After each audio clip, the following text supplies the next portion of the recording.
दोस्तों, आप देख रहे हैं डीजे टीवी और मैं हूं आपका दोस्त DS जस्सल।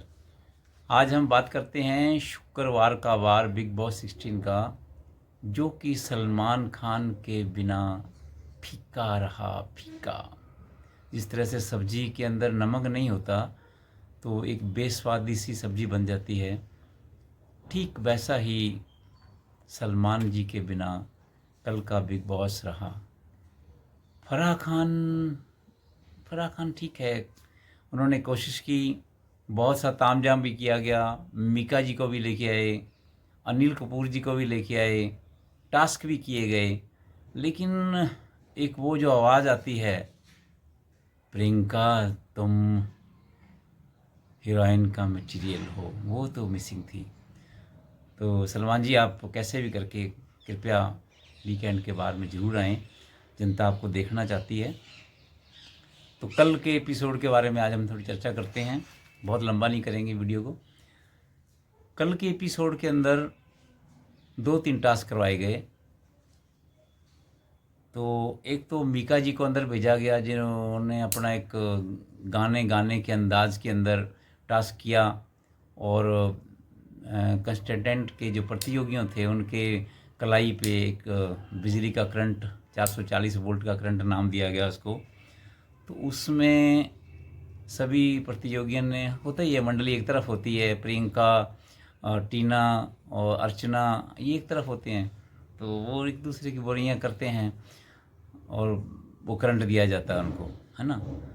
तो एक तो ये था, और मीका के हल्के फुल्के गाने थे, गाने गाए गए। मीका ने जो मुझे बात लगी, उन्होंने मुझको कहा कि आप अपने पापा के आने के बाद जो रोई थी वो हमें अच्छा नहीं लगा, शॉकिंग था, और आपका जो बिहेवियर था वो भी ठीक नहीं रहा था। तो एक तो मीका की तो ये मेन बात थी, मैंने आपको हाईलाइट कर दी है। बाकी गाना वाना अच्छा किया, ठीक ठीक था, लेकिन सलमान के बिना फीका था। अब आते हैं जी, अनिल कपूर जी को लेके फराह खान बिग बॉस के घर के अंदर पहुंची। और एक बात मैं टास्क से पहले ये करना चाहता हूँ, अर्चना जो है, कहीं ना कहीं मुझे लगता है एंटरटेनमेंट क्वीन है। अर्चना और अब्दुल रजीक, ये दो ऐसे सितारे थे इस बिग बॉस 16 में, जिन्होंने 4 चांद लगा के रखे थे, 8 चांद लगा के रखे थे जी बिग बॉस को। खूब एंटरटेनमेंट किया। जनता जनता के साथ साथ बच्चे जो हैं वो अब्दुल रजीक को देखना चाहते थे। मैंने महसूस किया कि बच्चे उनको देख के बहुत खुश होते थे। और रही बात अर्चना की, अर्चना अपने हल्के फुल्के अंदाज में अपनी शायरी करती है, ये भी बोलती रहती हैं वो अकेले कि मेरे को कोई प्यार करने वाला नहीं है। तो बिग बॉस ने स्पेशल सलमान जी ने उनके लिए एक गुलाब भेजा। उसके बाद मीका जी ने भी उनको एक रोज़ दिया, और यहाँ तक कि अनिल कपूर जी ने भी उनको फूल दिया, और फराह खान ने उनको एक पीछे से एक हग भी दिया। और उस हग से इतनी तेजी, इतना वो उनको क्या रोमांचिक हुई वो, कि उन्होंने कहा कि मेरी ज़िंदगी मैं तो मर ही जाऊंगी, इतना सोचा नहीं था ज़िंदगी में कभी अनिल कपूर जी भी मेरे को इस तरह से प्रेज करेंगे। तो अनिल कपूर जी ने उनसे बात की, और अपना वो फूल, पेंटिंग वाला फूल दिया। तो कहीं ना कहीं मुझे ये भी लगता है कि कहीं ऐसा तो नहीं है कि टॉप 5 में इनको ले जाने का आइडिया हो इनका, क्योंकि अर्चना के बिना भी ये शो तो फीका तो है ना। वो कितनी भी दोस्ती रखे, प्रियंका से रखे, टीना से रखे या निमृत से रखे, लेकिन वो मुंह पे सच्ची बात बोलती है, यही उसकी खासियत है। अब करते हैं टास्क की बात। अब कहीं ना कहीं मेरे को कल वाले टास्क में जो मैनेजर का टास्क रखा था इन्होंने, हालांकि जो कंटेस्टेंट हैं उन्होंने अपनी अपनी बात रखी, लेकिन फिर भी कहीं ना कहीं ये सारे के सारे प्रतियोगी ये मान चुके हैं कि घर के अंदर 2 ही मेन बंदे हैं जो टॉप 2 में हैं, एक तो शिव ठाकरे और दूसरी है प्रियंका चाहर चौधरी। तो जैसे मंडली वालों ने कहा कि ये एक मैनेजर का गुण है, क्योंकि उसके टास्क का नाम ही मैनेजर था, कि मैनेजर का इसमें गुण है। और ये अपने इधर अपने अर्चना जी को, टीना को, सबको मैनेज करती है। इसी तरह से अर्चना की टीम वालों ने मंडली को, जैसे शिव ठाकरे के लिए कहा कि शिव ठाकरे निम्रत को, सुम्बुल को, MC स्टैन सभी को मैनेज करते हैं। तो दोनों ने कहीं ना कहीं बिग बॉस के घर के अंदर सारे कंस्टेंटेंट ने मान लिया है कि ये जो है दोनों के दोनों प्रतियोगी टॉप 2 में जाने वाले हैं। और मुझे भी लगता है कहीं ना कहीं कि ये 2 तो ये हैं और एक MC स्टैन, 3 चौथी सुम्बुल। सुम्बुल के अंदर एक ना बचपना है, लेकिन बहुत ही बढ़िया अदाकारा है वो, एकदम प्योर हार्टेड, साफ़ सुथरा उसका गेम है, मुझे ऐसा लगता है। देखो मैं यहाँ पे रिव्यू करता हूँ तो मान के चलो जितने कंस्टेंटेंट्स हैं यहाँ पे, जितने प्रतियोगी हैं, उनके चाहने वाले कोई ना कोई हैं, है ना। मैं यदि निम्रत का नाम लूँगा तो प्रियंका वाले मुझसे थोड़ा नाराज़ होंगे, प्रियंका का नाम लूँगा तो निम्रत वाले होंगे। तो मुझे यहाँ इंडिपेंडेंट रिव्यू करना है, तो कहीं ना कहीं मेरे विचार भी उसमें आ सकते हैं, लेकिन ये तो सच्चाई है कि अर्चना, अब्दुल रोजिक और प्रियंका चार चौधरी, शिव ठाकरे, ये 4 बंदे तो ऐसे हैं इसके अंदर, शो के अंदर। यदि ये नहीं हो तो मुझे लगता है शो फीका तो है ही है ना। तो यहाँ तक निम्रत को मुझे लगता है मेकर्स ये चाहते हैं उनको आगे लेके आएँ, क्योंकि ये कलर्स की बहुरानी है। वैसे तो उडारियाँ की बहुरानी प्रियंका भी हैं, इन दोनों को शायद ये पता नहीं मेकर्स क्या करेंगे, हो सकता है फाइनल में दोनों को ले आएँ।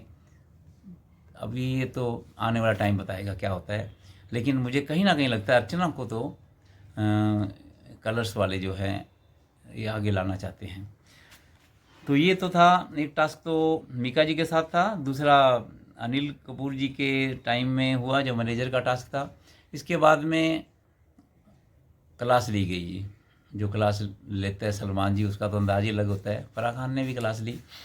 फराह खान ने जो पिछली बार वो आई थी, उन्होंने कहा था प्रियंका चार चौधरी को कि आप तो दीपिका पादुकोण लगती हूँ, लेकिन अब की बार वो दीपिका पादुकोण तो मिसिंग था। मुझे लगता है उन्होंने अब की बार तो ऐसे पता नहीं कहाँ से वो सुन के आई थी और कहाँ से उनको फीडबैक मिला है कि आपको लोग बाहर अच्छा नहीं समझते हैं, आप वैम्प बन गई हो, है ना। लेकिन जहाँ तक सोशल मीडिया मैं भी देख रहा हूँ, तो मुझे लगता है ये टॉप 2 के अंदर तो यही चल रहे हैं, प्रियंका चार चौधरी और शिव ठाकरे जी। अब ये उनको पता नहीं कहाँ से मिला, ये कुछ कह नहीं सकते। और अभी ये बात भी सोशल मीडिया में चल रही है कि क्योंकि साजिद खान मंडली के एक मेंबर थे, तो कहीं ऐसा तो नहीं है कि फराह खान आने से लोगों के अंदर ये एक मैसेज आ रहा हो कि नहीं ये मंडली का सपोर्ट करेगी। तो ऐसा लगा भी, क्योंकि उन्होंने सुम्बुल को अब की बार दीपिका पादुकोण कह दिया और प्रियंका चार चौधरी को वैम्प तक कह दिया। और उन्होंने कहा भी आप कहाँ हो, कहाँ गायब हो गई हो, दिखती क्यों नहीं हो। हालांकि उन्होंने उसको समझाने के अंदाज में कहा, लेकिन फिर भी पता नहीं क्यों हम लोग और आप लोग भी देखते हैं तो ऐसा लगता है कि कहीं ना कहीं उनका थोड़ा पक्ष वो है मंडली की तरफ नज़र आ रहा था झुकता हुआ। बाकी तो जिस तरह से कलर्स की टीम उनको बोलती हैं, सेम चीज़ें उनको बोलनी होती हैं शायद। एक बात फिर मैं बोलूँगा कि सलमान के बिना वो बात नहीं बन पा रही है जो हम चाह रहे थे। तो आज शनिवार का बार जो होगा, आज जो टेलीकास्ट होगा वो भी फीका रह सकता है। हाँ, लेकिन वो मैं एक बात पहले आपको बता चुका था कि वो निकलने वाली हैं कम वोटों के कारण। टीना जी दत्ता वो निकल जाएंगी और कई सोशल मीडिया पे उनके इंटरव्यू भी आ रहे हैं, क्योंकि वो इलेक्टेड हो चुकी हैं। ये हम पहले ही बता चुके थे, कम वोट उनको आए हैं। ठीक है जी। और अब आगे चलते हैं अपने फराह खान की तरफ। फराह खान ने शिव ठाकरे को भी कहा कि आप अपने गेम को थोड़ा और सुधारिए। ऐसे उन्होंने प्रियंका चार चौधरी से भी कहा कि आप थोड़ा दिखिए इसके अंदर, ऐसे बात नहीं बनेगी। ये 2 जो कंस्टेंटेंट थे जो कि बहुत मेन हैं इस बिग बॉस को आगे ले जाने वाले, इन दोनों को उन्होंने नसीहत दी। तो मोटा मोटा मैं इस वीडियो को बहुत लंबा नहीं कर रहा हूँ। तो ये चीज़ देखने वाली थी। 3 टास्क हुए। एक तो मीका जी ने 440 वोल्ट वाला दिया, एक मैनेजर वाला टास्क हुआ जिसमें कहीं ना कहीं प्रतियोगियों ने खुद ने मान लिया, शिव ठाकरे और प्रियंका चार चौधरी दोनों के दोनों मैनेज करते हैं पूरी टीम को और उनके साथ आगे निकलते हैं। और एक वो था इक्का और बेगम वाला, तो सभी लोगों ने किंग तो बोला शिव ठाकरे जी को और प्रियंका चार चौधरी को इन्होंने क्वीन बोला, लेकिन बाद में फराह खान ने चेंज कर दिया था। तो वो फराह खान की सोच थी, लेकिन जो घर वालों की सोच थी वो मैंने आपको बता दी है, और जनता में जो मैसेज जा रहा है वो मैं आपको बता चुका हूँ। बाकी आप लोग इतना प्यार से देखते हैं, कमेंट करते हैं, तो मुझे बहुत अच्छा लगता है। अब ये बिग बॉस के ख़त्म होने के बाद में आपके सारे जितने भी आप अभी मेरे से सवाल कर रहे हैं या मेरे को कमेंट करके भेज रहे हैं, इस पे एक अलग से एपिसोड बना के बारी बारी से सबका जवाब दूंगा, क्योंकि ये चैनल नया है और इसका नाम डीजे टीवी स्मार्ट मैंने इसलिए रखा कि आप तक एकदम सही सटीक जानकारी जाए, क्योंकि बिग बॉस का जो घर होता है उसमें बहुत चीज़ें लाइव फीड बंद कर देते हैं। तो हमारे पास जो इधर उधर से सोर्स से निकल के जो आती हैं वही खबरें हम आप देने की कोशिश करते हैं, लेकिन कम समय में आपको सही जानकारी दें। क्योंकि नया चैनल है, प्लीज़ आप इसको सब्सक्राइब करें ताकि ये मोनेटाइज हो सके और मैं आप तक अपनी बातें और पहुंचा सकूं। धन्यवाद, देखते रहिए डीजे टीवी स्मार्ट।